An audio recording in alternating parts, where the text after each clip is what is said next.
Tout récemment, dans le sud de la France, une nouvelle arnaque a vu le jour. Une arnaque si ingénieuse qu'elle a totalement pris de court la police et la justice. Nous sommes à Istres, dans le sud de la France. Dans cette grande villa vit Roxane. Bonjour, entrez. Roxane a 23 ans. Alors, venez avec moi au premier étage. La jeune femme a aménagé ici il y a 1 an avec son ami Gerson. Ici, nous arrivons dans le salon, le coin cheminée, le bar. Un salon de 37 mètres carrés, une cuisine américaine intégrée. Une terrasse qui donne vue sur la piscine. Une piscine couverte, sans compter 3 chambres et même une salle de sport privée. Une demeure splendide. Pourtant, Roxane et son ami ne roulent pas sur l'or. Elle est coiffeuse et lui chef magasinier. Et cette maison de standing leur a coûté un prix ridiculement bas. Tout ça pour 40 €. Franchement, c'est bon, c'était un bon investissement, hein. Vous avez bien entendu, 40 €. Difficile à croire et pourtant c'est vrai. Car cette maison, Roxane et Gerson ne l'ont pas achetée, ils l'ont gagnée à une loterie. Une loterie sur Internet. Une première en France qui a même fait la une des JT. Cela semble à peine croyable. À Istres, une jeune coiffeuse de 23 ans est devenue l'heureuse propriétaire d'une villa de 110 mètres carrés avec piscine pour seulement 40 €. Et ce n'est pas une arnaque, tout est légal. Pour ce jeune couple, c'est une nouvelle vie qui commence aujourd'hui. On avait une chambre, là on se retrouve avec 3 chambres, un grand salon, une cuisine, une piscine. Je veux dire, le rêve de tout le monde, quoi. Mais 1 an plus tard, le rêve est terminé. Roxane et Gerson sont menacés d'expulsion d'un jour à l'autre. Aujourd'hui, on a un toit, on a tout ce qu'il faut et on veut nous le retirer à nouveau. On nous le donne et on veut le retirer derrière. Ça j'aurais du mal à le concevoir. Car le jour où ils ont gagné ce gros lot, Roxane et Gerson n'imaginaient pas qu'ils allaient être les victimes d'un nouveau type d'arnaque. Tout a commencé au printemps 2012. Alors qu'elle surfe sur Internet, Roxane découvre une loterie d'un genre révolutionnaire, une loterie immobilière. La promesse est alléchante. Propriétaire pour 10 €, pourquoi pas vous? Apparemment, le site fonctionne comme une tombola. Il suffit d'acheter un ticket pour 10 € par carte bleue. Lorsque suffisamment d'internautes auront misé, un tirage au sort désignera le gagnant du gros lot. Une maison de 110 mètres carrés à Istres. Dans une vidéo sur le site internet, l'organisateur de la loterie se présente. C'est un agent immobilier de la région, un certain Léonard Sympatico. Un homme affable, au look de cadre supérieur, qui se montre très convaincu de son concept. Ça satisfait le propriétaire qui n'a plus à baisser son prix du moment qu'il est à son juste prix. Le gagnant, vous imaginez bien, extrêmement heureux et content. Et nous, qui nous créons notre propre marché. On a tous les acteurs d'une transaction qui sont satisfaits. À l'époque, Roxane et Gerson sont encore locataires dans un petit appartement de la région. Gagner une maison, pour eux, ce serait inespéré. Ils achètent donc 4 tickets de loterie. La suite de l'histoire, la voici. Nous sommes le 25 mai 2012, le tirage au sort a lieu devant l'huissier et en présence des caméras.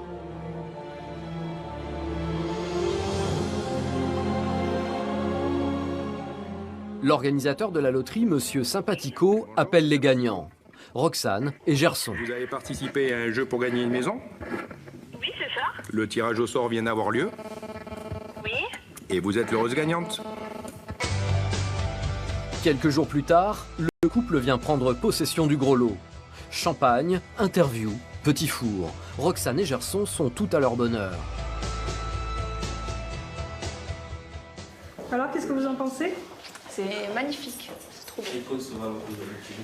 Ça vous change? Ah oui, c'est 2 fois plus grand, enfin 10 fois plus grand même. Et Notre sujet de conversion à la maison, c'est cette maison. Le couple se voit remettre les clés de la maison. Et Sympatico annonce que cette loterie immobilière n'est que la première d'une longue série à venir. 2 autres maisons sont déjà à gagner selon le même principe. Je pense qu'à chaque fois, il y aura autant d'émotions. Le gagner un bien immobilier, quelle que soit sa valeur, c'est une grosse étape dans la vie. Et quel que soit l'âge qu'on a, l'immobilier, c'est une maison, c'est un toit, c'est une sécurité. Donc effectivement, c'est énorme. Roxane et Gerson ont le sentiment de vivre un conte de fées. Mais il y a quelqu'un qui va immédiatement comprendre que derrière cette opération très médiatisée se cache une énorme supercherie. À quelques kilomètres d'Istres, au tribunal de grande instance d'Aix-en-Provence, Dominique Moyal est procureur. Lorsqu'un matin de juillet 2012, elle découvre dans la presse un article consacré à la loterie Sympatico, elle fait immédiatement un bond. J'ouvre le journal et je vois une page énorme, gagner une villa pour 10 €. Ça a attiré mon attention et je me suis demandé comment on pouvait, par le biais d'une loterie, gagner un bien immobilier. En effet, en France, la loi est très claire. Article 322.2 du Code de sécurité intérieure. Sont réputées loteries et interdites comme telles les ventes d'immeubles effectuées par la voie du sort. En clair, faire gagner une maison à la loterie, c'est tout simplement interdit. Les transmissions de biens immobiliers, ça passe par des ventes, ça passe par des actes notariés. Et je n'arrivais pas très bien à comprendre qui serait le vendeur, qui serait l'acheteur et quel serait le prix de vente de la villa. Parce que sur le plan notarial, c'était difficile de dire qu'on passait vente d'une villa pour 10 €. La procureure ordonne immédiatement l'ouverture d'une enquête préliminaire. Et les enquêteurs d'Aix-en-Provence vont alors découvrir qu'en réalité, Léonard Sympatico n'est pas inconnu des services de police. Il a même été condamné par la justice quelques mois auparavant. Saint-Mitre-les-Remparts, à une dizaine de kilomètres d'Istres. Dans ce coquet pavillon, on se souvient très bien de Léonard Sympatico. Là, cette maison, vous voyez, voilà. Donc ces messieurs-dames habitaient au premier étage. Madame Houot, la propriétaire, a loué cet endroit à Monsieur Sympatico et à sa compagne il y a quelques années. C'est un petit peu en désordre. Montant du loyer, 970 €. Le problème, c'est que Léonard Sympatico n'a jamais payé. Alors, c'était mis sur son nom, il était tellement malin, c'était mis sur le nom de Madame Thomas. Il avait mis sur le nom de sa compagne de l'époque. Donc, il est arrivé, il nous a présenté 3 chèques de différentes banques. Et comme c'était des gens qui arrivaient du Jura, mes parents très gentils, même moi-même, on a dit on va les laisser s'installer. Et c'est de là qu'ils n'ont jamais payé. Car les chèques de Monsieur Sympatico, la banque les a retournés à la propriétaire. Il s'agissait de chèques en bois, le compte n'était pas approvisionné.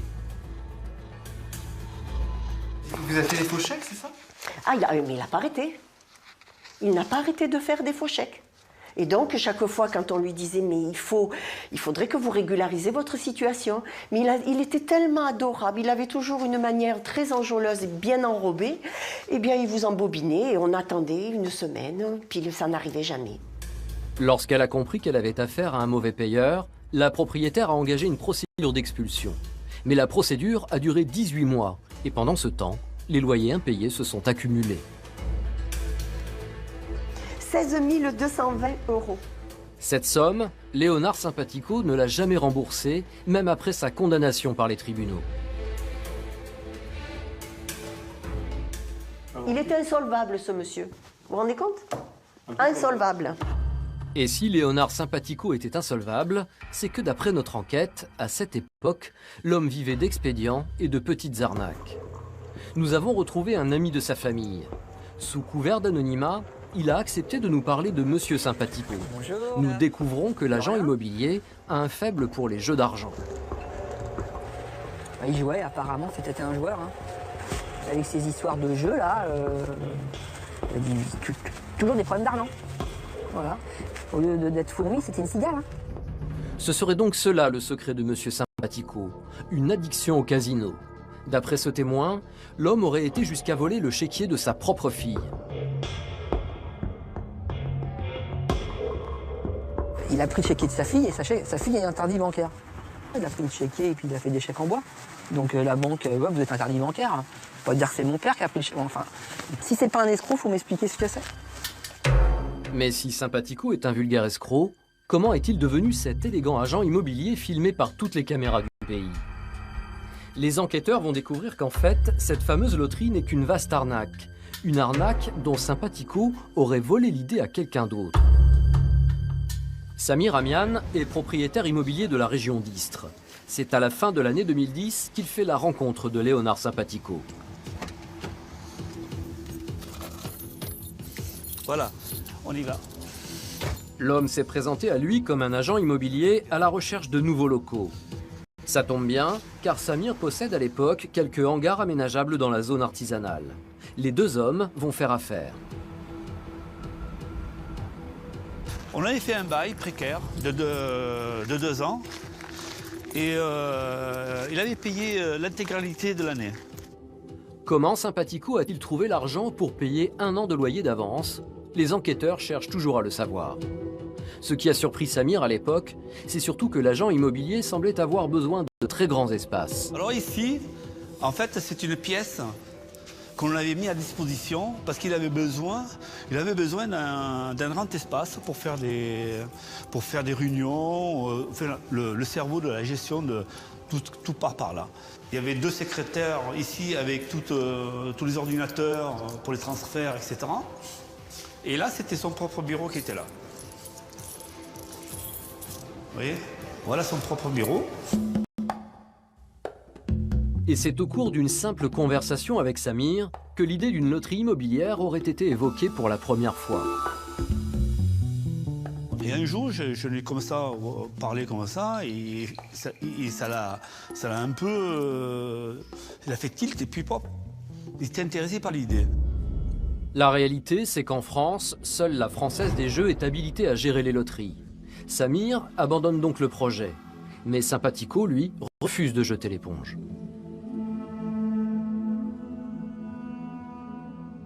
Un beau jour, il a décidé de faire cavalier seul. On a laissé faire. À partir de là, c'est là que les choses ont commencé à prendre une certaine ampleur. Car aussitôt, Sympatico embauche 4 employés. Leur mission, développer le site internet qui permettra de lancer la loterie immobilière. Et pour trouver la maison qui fera office de gros lot, l'homme va parcourir les petites annonces immobilières de la région. C'est ainsi qu'il trouve la maison d'Istres. Elle est en vente depuis plusieurs mois, mais elle ne trouve pas preneur. Sympatico contacte la propriétaire. Elle s'appelle Madame Chevillet et à l'époque, elle a trouvé l'agent immobilier et son idée de loterie très convaincant. On voudrait faire comme aux États-Unis, faire une vente participative avec une loterie au bout pour un ticket de 10 €. Bon, moi, je savais qu'aux États-Unis ça se faisait, je dis vente participative, vu le problème actuel de la crise, pourquoi pas, hein, ça avait l'air carré quoi, avec tout notaire, avocat. Je me suis dit, bon, s'ils le font, c'est légal quoi. Laure Chevillet accepte donc de donner les clés de sa maison. Monsieur Sympatico lui a promis qu'elle serait payée après le tirage au sort.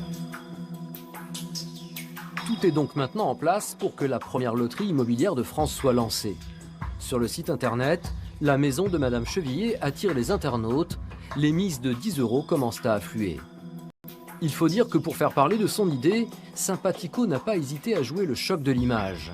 Sur toutes ses publicités, il pose entièrement nu avec un slogan « Sympatico dit non à la crise ». Samir Amian s'en souvient encore. Voilà, ici, vous voyez, il avait toute son affiche là, tout le plan. Vous vous rendez compte que quand les clients rentraient dans cet accueil-là, il avait une grande affiche tout nu, mais vraiment exposé tout nu. Je sais pas, il y a un minimum de dignité. Pour lui, c'est tout à fait normal. Il voulait flasher, mais... Une loterie qui est une première en France, un agent immobilier qui paye de sa personne et répond volontiers aux interviews. Voilà pourquoi le 25 mai 2012, lors du tirage au sort, toute la presse est au rendez-vous. Mais après la remise de prix, les gagnants vont rapidement déchanter. Un mois plus tard, dans cette étude de notaire d'Aix-en-Provence, Roxane et Gerson ont rendez-vous avec Monsieur Sympatico pour devenir officiellement les propriétaires de la maison. Et ils vont avoir une grosse surprise, car ce n'est pas un acte de vente définitif qu'on leur propose de signer, mais un simple compromis.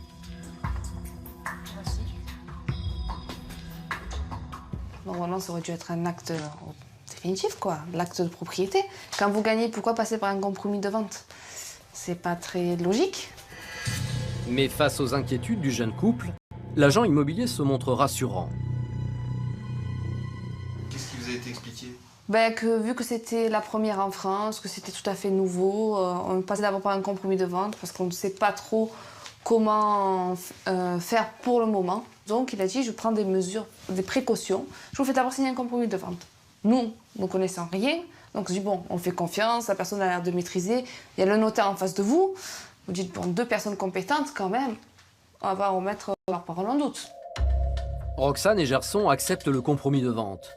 Ce qu'ils ignorent encore, c'est que ce document n'a aucune valeur et pour cause, la société Sympatico n'est pas propriétaire de la maison. Car la propriétaire, c'est toujours Laure Chevillet. Elle n'a jamais touché le moindre centime. Après le tirage au sort, elle a plusieurs fois relancé Monsieur Sympatico, mais sans succès. Elle n'a même pas pu récupérer les clés de la maison. Alors, j'ai porté plainte pour escroquerie. Voilà. Donc, puisque c'est le cas. En quoi il y a escroquerie? Parce que, justement, il fait croire qu'il va me donner l'argent de ma maison, alors qu'en fait, j'ai rien, quoi. Le 28 janvier 2013, Léonard Sympatico est mis en examen pour escroquerie et organisation de loterie illégale. Il est placé en détention provisoire à la maison d'arrêt d'Aix-en-Provence. Mais l'enquête n'en est qu'à ses débuts, car l'argent versé par des milliers d'internautes pour participer à la loterie frauduleuse, nul ne sait ce qu'il est devenu. On est à peu près sur un montant d'environ 400 000 € qui aurait été joué. Et pour l'instant, nous sommes à la recherche de ce petit magot. Ce petit magot pourrait se trouver à l'abri à l'étranger.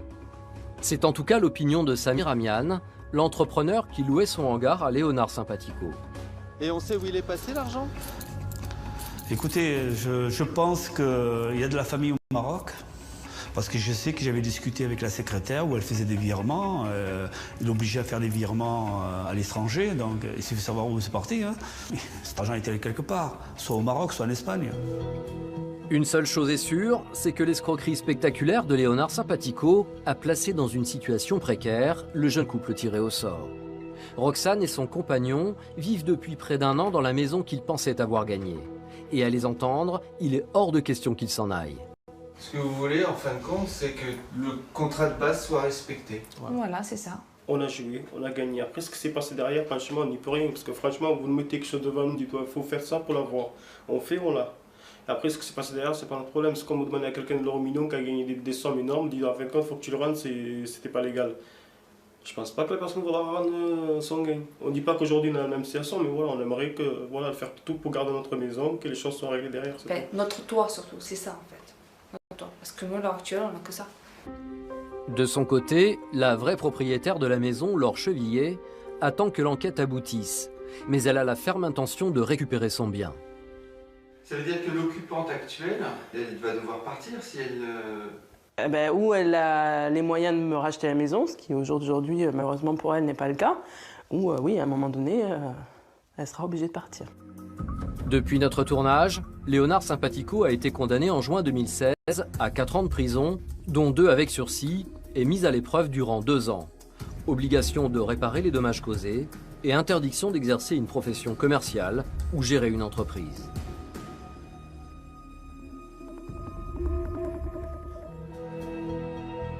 Loterie bidon sur le web ou fausses promesses de gains. Ces pièges sont plus répandus qu'on ne le croit. Les escrocs nouvelle génération ont vite compris qu'Internet était une véritable aubaine pour exercer leur talent. Et une de leurs cibles privilégiées depuis quelque temps, ce sont les sites de petites annonces. Un marché qui pèse aujourd'hui 1,5 milliard d'euros par an. Pour vendre ou pour acheter, d'un simple clic, des millions de Français fréquentent ces sites où l'on trouve de bonnes affaires à tous les rayons. Mais vous allez voir que là aussi, certains escrocs ont trouvé le moyen de profiter du système. Et que derrière des annonces en apparence anodines, peuvent se cacher des arnaques parfois très douloureuses. Notre enquête démarre avec le plus fréquenté des sites internet de petites annonces, Le Bon Coin. C'est aujourd'hui le 2e site le plus visité en France, devant Google et juste derrière Facebook. On y trouve de tout, à tous les prix. C'est le plus grand vide-grenier du pays. De la Ferrari au Serpent, en passant par la chaussette d'occasion, plus de 15 millions de petites annonces en ligne. Mais ce succès possède sa face sombre. Derrière certaines annonces se cachent des arnaqueurs aux méthodes bien rodées. Alors Le Bon Coin a décidé de réagir. Plus de 150 personnes relisent chaque jour les annonces avant leur publication pour essayer de détecter les escroqueries. Claire est la responsable éditoriale du site. Des annonces bidons, elle en voit passer des dizaines tous les jours. Donc on a un certain nombre d'objets qui sont ce qu'on analyse nous comme des fraudes. En fait, la définition d'une fraude, c'est que c'est un produit qui n'existe pas. Si je prends par exemple cette annonce-là, on a une voiture qui est une C3 qui est à un prix défiant toute concurrence puisqu'elle a 1 600 €. 1 600 € contre 2 300 à l'Argus. Pour Claire, cette annonce est sans doute un piège. Très certainement, la personne qui va contacter donc cet annonceur-là va s'entendre dire que le bien est à l'étranger et que, moyennant des frais de transport, la voiture peut être transportée jusqu'au lieu d'achat. Donc en fait, la personne va payer les frais de transport et bien sûr, aucune voiture ne viendra jamais. Ce jour-là, Claire a débusqué plusieurs autres petites annonces qui posent problème. Ici, une BMW vendue au tiers du prix normal. Et là, un smartphone neuf à un prix beaucoup trop bas pour être honnête. Donc ici, on a par exemple un iPhone. Donc un iPhone, c'est pas le dernier, mais c'est toute dernière génération quand même, qui est à un prix de vente de 200 €. Là encore, pour un téléphone qui est encore sous garantie jusqu'à la fin de l'année, c'est 50%, même pas 50% du prix de vente normal. Ces annonces douteuses, Claire va purement et simplement, d'un clic, les effacer. Mais aujourd'hui, Le Bon Coin est dépassé par son succès, car chaque jour, ce sont plus de 500 000 annonces nouvelles qui sont publiées. Impossible pour les employés du site de toutes les contrôler. Alors forcément, des escrocs arrivent à passer entre les mailles. Mais ça, le site n'aime pas trop en parler. Mais il en reste quand même malgré tout des arnaques. Vous avez des statistiques là-dessus? On n'a pas de données là-dessus. On ne peut pas communiquer de chiffres. C'est-à-dire, vous ne pouvez pas communiquer, vous ne pouvez pas ou vous ne voulez pas communiquer? On ne veut pas et on ne peut pas. Il y a 5 millions de personnes tous les jours sur le site, donc de temps en temps, il y a un problème. Comme dans le métro parisien, vous avez 5 millions d'utilisateurs, d'usagers, et puis vous avez de temps en temps quelqu'un qui se fait voler son portefeuille. C'est pas pour ça que vous arrêtez d'utiliser le métro. Dans la suite de révélations, vous verrez que ces annonces mensongères peuvent faire de gros dégâts. Des victimes se sont fait arnaquer de milliers d'euros en pensant réaliser une vente tout à fait légale. En décembre, j'ai mis mon véhicule en vente sur Internet et je me suis fait escroquer donc, avec un faux chèque de banque. Au départ, j'ai répondu à une annonce dans Le Bon Coin concernant Mercedes ML et en fin de compte, je me suis fait escroquer 19 000 €.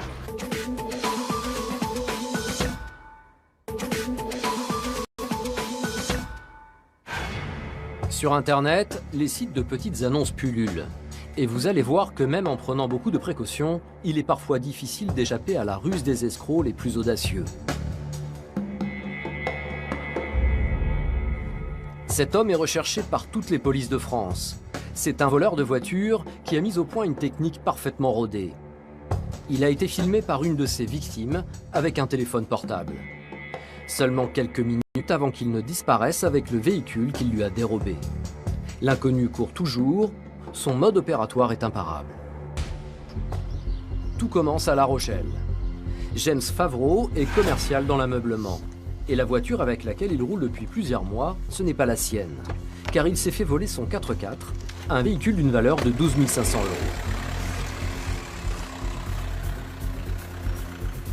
Alors cette voiture appartient à ma belle-maman qui me la prête régulièrement depuis 4 mois car en décembre j'ai mis mon véhicule en vente sur Internet et je me suis fait escroquer donc, avec un faux chèque de banque. En décembre 2012, James a posé une petite annonce sur le site du Bon Coin pour vendre son véhicule, un confortable Volkswagen Touareg. Un acheteur le contacte par téléphone, un certain Julien, qui se dit très intéressé. L'homme déclare vouloir payer avec un chèque de banque, un moyen de paiement a priori sécurisé. La confiance s'installe, rendez-vous est pris un dimanche. En moins d'une demi-heure, la transaction est conclue. Ça c'est le chèque qu'il me donne pour la transaction et avec un courrier certifiant le chèque et ce chèque adressé à mon nom et ne peut être encaissé par une autre personne. Contrairement au chèque classique, le chèque de banque est émis directement par l'agence bancaire de l'acheteur. Cela signifie qu'il ne peut pas être sans provision. En toute confiance, James le dépose à sa banque. Mais quelques jours plus tard, le chèque est rejeté, il s'agissait d'un faux. James ne s'est rendu compte de rien car le document est bien imité. Mais s'il avait vérifié l'adresse indiquée avant de l'accepter, il aurait pu éviter le piège. Car il s'agit de l'adresse d'une petite compagnie d'assurance et non d'une agence bancaire. Devant l'incroyable culot de son escroc, James alerte la presse locale. Suite à ça, en fait, j'ai déposé plainte au commissariat. J'ai contacté le journal Sud-Ouest. Et cet article va avoir toute son importance, car grâce à lui, James va découvrir qu'il n'est pas la première victime de l'escroc. Et donc, suite à cet article, j'ai eu beaucoup de contacts de personnes à qui c'était arrivé, sur toute la France. Parmi les victimes qui contactent James, il y a un couple. Un jeune couple qui, juste avant de se faire voler son véhicule selon le même mode opératoire, a réussi à filmer le voleur. Julie et Émeric vivent à Orléans. Bonjour. Comment ça s'est passé? C'est ici que vous avez rencontré votre escroc? Oui, il nous a donné rendez-vous ici. Il nous avait contacté plusieurs fois le mois précédent. On avait annulé plusieurs rendez-vous. Et donc le seul rendez-vous qu'on pouvait poser, c'était à notre retour de vacances un dimanche soir. Donc il nous avait donné rendez-vous à cette gare-là un dimanche soir. Il venait de? Il venait de Paris. L'homme se présente cette fois sous le prénom de Patrick. Il se dit intéressé par l'achat du véhicule mis en vente par le couple, un Dodge Caliber gris métallisé qu'il propose à 8 000 €.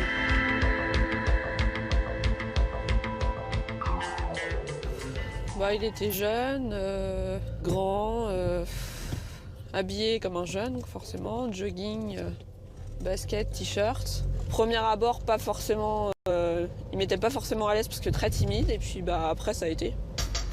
Pour signer les papiers de la vente, Julie et Émeric emmènent l'acheteur à leur domicile. L'affaire s'engage bien, l'homme explique qu'il souhaite payer avec un chèque de banque. Mais problème, il ne peut pas justifier de son identité, car on lui aurait volé ses papiers 1 heure plus tôt. Il reçoit notamment des coups de téléphone d'une personne, où il dit clairement au téléphone à la personne « Oui, je suis énervé, je me suis fait voler mes papiers dans le train en venant sur Orléans ». Enfin, on écoute un petit peu la conversation. Et on entend dans tout ce qu'il dit, et oui, il parle de papier qui s'est fait voler, qu'il lui reste plus heureusement le chèque de banque qu'il avait sur lui, gardé dans sa poche de son manteau, et que le reste de ses papiers était dans la poche de son jean derrière. Cette histoire de vol de papier n'est pas du goût d'Émeric, le compagnon de Julie, qui va commencer à se méfier. Pourquoi? Parce que vous ne sentiez pas? Ah non. Non, je te pas, il y avait un truc que... Non, ça passait pas, non. Alors discrètement, il va filmer la transaction avec son téléphone portable. C'est grâce à lui que nous disposons de cette image du voleur.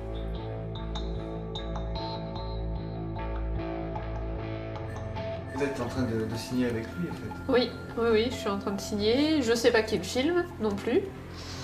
Et pour moi, la transaction se déroule normalement. Il n'a pas hésité en écrivant le nom et prénom sur la carte grise, il n'a pas cherché, il a machinalement écrit son adresse.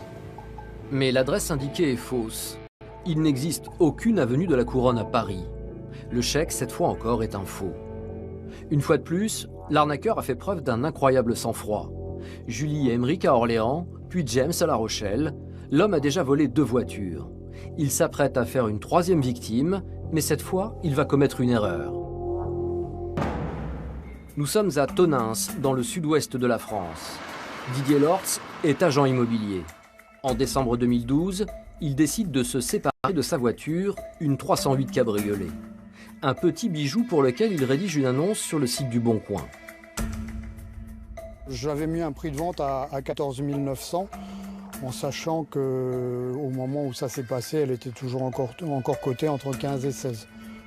Rapidement, Didier est contacté par un acheteur qui se dit vivement intéressé. Mais un détail retient son attention. L'homme se prénomme Julien. Or ce prénom, Didier se souvient l'avoir lu dans un article de presse. Ce fameux article qui racontait le vol de la voiture de James Favreau via les petites annonces internet. Effectivement, le prénom qui m'a rappelé celui que j'avais lu quelques semaines plus tôt dans un article du Sud-Ouest. Et effectivement, cet article, je l'avais mis de côté, je l'ai retrouvé très rapidement. Et effectivement, par déduction, je me suis dit ça ressemble énormément à ce qui arrivait à ce pauvre monsieur de La Rochelle, qui aujourd'hui n'a plus de voiture du tout. Pour Didier, pas de doute, son acheteur est le voleur de voitures. Il décide d'alerter la police, mais l'escroc va réussir à leur échapper. dans le sens où la police, la gendarmerie devaient se mettre d'accord sur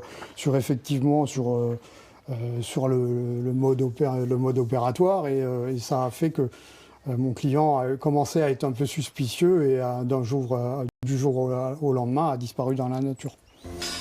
Depuis notre tournage, l'arnaqueur au faux chèque de banque n'a toujours pas été appréhendé. D'après nos informations, il a frappé une nouvelle fois en Bourgogne. L'enquête est toujours en cours. Si les sites de petites annonces entre particuliers sont devenus un repère de choix pour les escrocs de toutes sortes, c'est parce qu'il est facile d'y endosser une fausse identité. Même lorsque l'on a affaire à un professionnel, il vaut mieux se montrer prudent. Car l'audace de certains arnaqueurs n'a, vous allez le voir, presque aucune limite. C'est une incroyable escroquerie qui va être jugée aujourd'hui au tribunal correctionnel de Brive-la-Gaillarde. Une escroquerie qui a commencé il y a 4 ans et qui aurait rapporté plus de 400 000 € à ses auteurs. Au départ, les victimes pensaient toutes faire une bonne affaire en achetant une voiture via Internet. Au départ, j'ai répondu à une annonce dans le Bon Coin concernant Mercedes AML et en fin de compte, je me suis fait escroquer 19 000 € pensant faire une affaire qui ne semblait pas mirobolante mais correcte. On a payé la voiture, on a viré l'argent et on n'a jamais reçu la voiture. Ça fait 4 ans. J'ai versé 14 900 €. 16 300 €. Au total, pas moins de 25 victimes qui ont versé en moyenne 16 000 € en pure perte. Aujourd'hui, ils sont venus des 4 coins de France dans l'espoir de récupérer leur argent. Je suis du Var. Donc vous venez du Var aujourd'hui? Tout à fait. Oui, parce que je ne peux pas me faire représenter par un avocat puisque je n'ai pas les moyens. Vous attendez quoi de la justice? Ah, qu'elle fasse son travail. Et qu'on puisse récupérer le maximum d'argent possible et que lui soit condamné pour les faits qu'il a commis, quoi. L'escroc qui a rendez-vous avec la justice aujourd'hui, c'est cet homme, un professionnel de l'automobile, un mandataire. Les mandataires pullulent sur Internet. Leur service est simple, ils proposent d'acheter des véhicules aux concessionnaires en gros pour négocier les meilleurs tarifs. Un bon moyen d'acheter une voiture neuve à moins 20, voire moins 40%.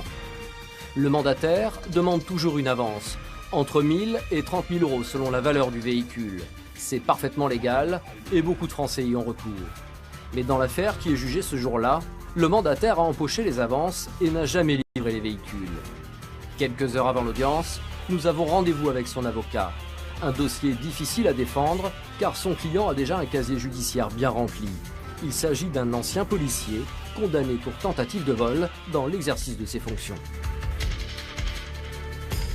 Il a déjà eu une condamnation en 2008 pour des faits de tentative de vol, à l'époque où il était policier. Donc il a déjà été condamné à 2 mois de prison, dont 6 mois ferme et 18 mois avec sursis. L'escroc présumé comparaît libre. Il a accepté de nous parler. Jérôme a 32 ans, visiblement assez décontracté, il est venu affronter les juges en famille. 112. Ah bah du coup, je vais boire mon café. Vous êtes venus nombreux? Ouais. Et ses cousines et toute sa compagne. En famille. Récidiviste, ce père de famille sait qu'il risque de retourner en détention le soir même. S'il est reconnu coupable, il encourt jusqu'à 5 ans de prison. Son système de défense est pour le moins surprenant. Il reconnaît qu'il a bien empoché l'argent de ses victimes sans jamais livrer les voitures promises. Mais il explique que c'était pour renflouer les dettes de son entreprise.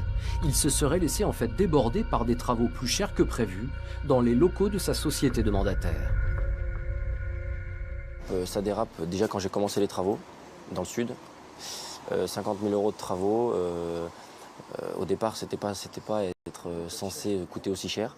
Mais bon, je veux dire, on a commencé par 10 000, 15 000, et puis on rajoute ci, on rajoute ça, on rajoute là, puis il faut vivre à côté, et puis on a atteint une somme de à peu près 50 000 €. Jérôme utilise les avances de ses clients pour renflouer son compte personnel et financer ses travaux. Il fait aussi ce que l'on appelle de la cavalerie. Ah, cette somme-là, il faut la combler. Donc quand on commence à avoir des clients qui sont oppressants, on se dit bon mince, maintenant il faut payer, donc allez, on va en faire un autre client, puis on va avec l'argent d'un autre client, on va le rembourser lui. Et puis effet boule de neige, et puis on commence à se dire mince, il faut combler ce trou. Étant à l'époque joueur de casino, ben allez, on va essayer de tenter au casino. Catastrophe. Voilà, catastrophe et le plongeon. En additionnant ses pertes au casino et son chantier mal géré, au bout d'un an, Jérôme a déjà dépensé 400 000 €. Ça va bien durer un an. Un an à essayer de faire patienter des clients, un an à prendre aux uns pour rembourser les autres. Au tribunal, ses victimes l'attendent de pied ferme. C'est la première fois qu'il va les affronter. Car avec son business de mandataire sur Internet, il a escroqué 25 personnes sans même jamais les rencontrer en chair et en os. Il y a des gens que vous connaissez? Non, je connais personne. Non, je connais personne. Après, bon, ben, de toute façon, quand il y a une bêtise de fait, il faut l'assumer.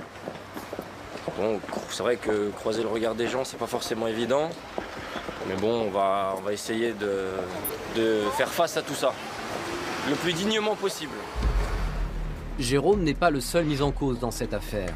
Passé les grilles du tribunal, il va retrouver ses anciens complices. Cet homme est soupçonné de l'avoir aidé à trouver des victimes. À l'étage, un autre acolyte. Lui avait un rôle plus important. Il était chargé de faire patienter les clients mécontents. Au final, et même si aucune victime ne connaît son visage, Jérôme préfère se réfugier seul dans la salle d'audience. Aux yeux de sa famille venue le soutenir, ce sont bien ses goûts de luxe qui l'ont perdu. Je sais qu'il a un problème avec le jeu. Donc là, c'est clairement ça son problème. Et je sais que oui, il est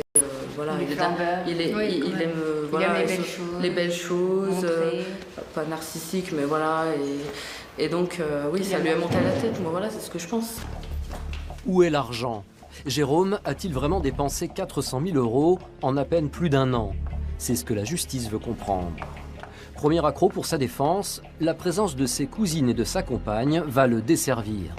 Sacs de luxe, vêtements de marque, des signes d'une certaine aisance financière qui sont mal perçus par les victimes.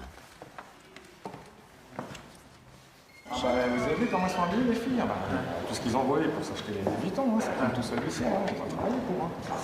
14 h, l'audience commence.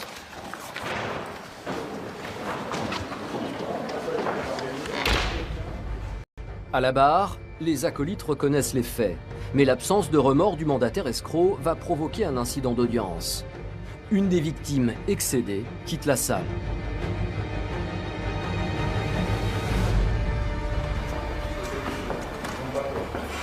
Quand on fait des choses comme ça, pour en faire 2 mètres et 190 kilos, pour pas avoir pas peur des gens, c'est des fous, les mecs. Je vais juste vous le dire. Une avocate intervient pour le calmer. Parce que quand j'entends qu'il dit qu'il n'a pas voulu escroquer les gens, bon, attendez. On le croit pas, personne ne le croit. Okay. C'est compliqué pour moi. Parce que moi, je me retrouvais dans la police à un monde comme ça, d'accord. Loupez pas votre tour pour pouvoir bien Non, mais je suis en expliquer. dernier, je sais, donc apparemment, comme il y a beaucoup de monde. Ça marche, monsieur. Je vous remercie. Vous êtes sorti pour quelle raison? Alors, je suis sorti tout simplement parce que, ce que j'ai entendu ne me convient évidemment pas du tout. Lorsque des bandits de ce genre, des voleurs, des escrocs qui ont vendu leur âme au diable, arrivent comme ça face à un jury, face aux victimes, à dire qu'ils n'ont pas voulu escroquer les gens, après avoir fait donc des faux, des usurpations d'identité, des vols, des recels, des escroqueries, des falsifications de chèques, et j'en passe d'autres, et qu'après il ose dire devant un tribunal et devant les victimes, moi-même une victime très grave, qu'il n'a pas voulu escroquer les gens, avec une liste longue comme ça.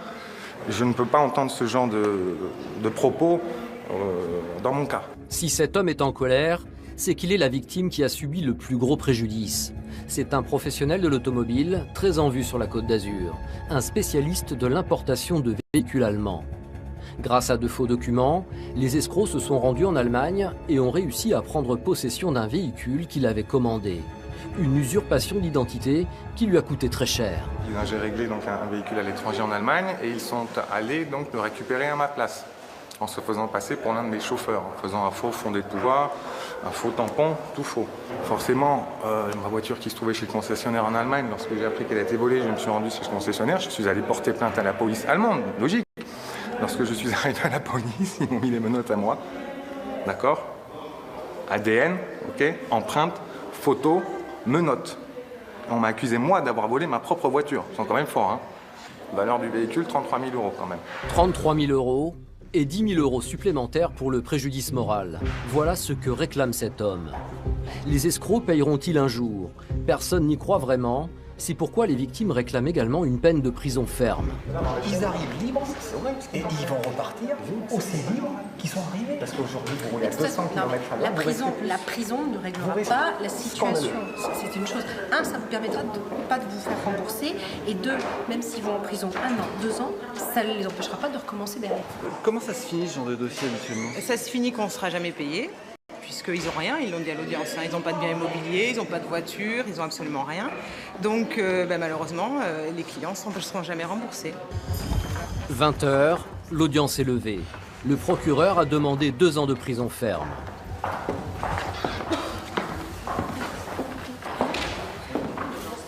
Le procureur il a demandé 4 ans, donc 2 avec sursis. Donc là, ils vont délibérer à 22 h ce soir. Jérôme, l'arnaqueur mandataire, est inquiet. 2 ans de prison ferme, c'est normalement le retour en cellule dès ce soir. J'ai l'impression que là, ça sent mauvais là. Moi, je reste pas, moi, j'y vais pas. Je ne vais pas en prison ce soir, c'est hors de question. Je rentre voir mes enfants. À 23 h, le jugement tombe. 2 ans de prison ferme. Mais Jérôme ne retournera pas en prison. La Cour a estimé que sa peine pouvait être aménagée. Il devra sans doute simplement porter un bracelet électronique. Arthur, il n'arrête pas d'appeler. Condamné à 2 ans ferme, c'est une bonne ou une mauvaise nouvelle? Non, condamné à 2 ans ferme, c'est une mauvaise nouvelle parce que c'est sévère compte tenu du dossier. Maintenant, je reprends le sourire. Bon, mon visage est flouté, mais je reprends le sourire parce que je rentre chez moi et je vais retrouver mes enfants. Ça, c'est sûr. Mais malgré tout, c'est extrêmement sévère. Sévère, ce n'est pas le sentiment des victimes, pour qui le jugement a un goût amer. Alors on essaye effectivement de un peu entre guillemets nous la faire à l'envers en disant qu'il faut qu'ils soient libres pour qu'ils puissent nous rembourser, mais vu les montants et le nombre de personnes à rembourser, même libres ils n'y arriveront jamais. C'est le plus simple, vous comprendrez bien que ça va être très difficile de récupérer la totalité bien entendu. Donc. Depuis notre tournage, Jérôme a fait appel de la décision. Un nouveau procès aura donc lieu dans quelques mois. En France, chaque année, 16 000 condamnations pour escroquerie sont prononcées. C'est la fin de cette enquête. Merci de nous avoir suivis. Je vous donne rendez-vous très vite sur numéro 23 dans Révélation. Bonne soirée.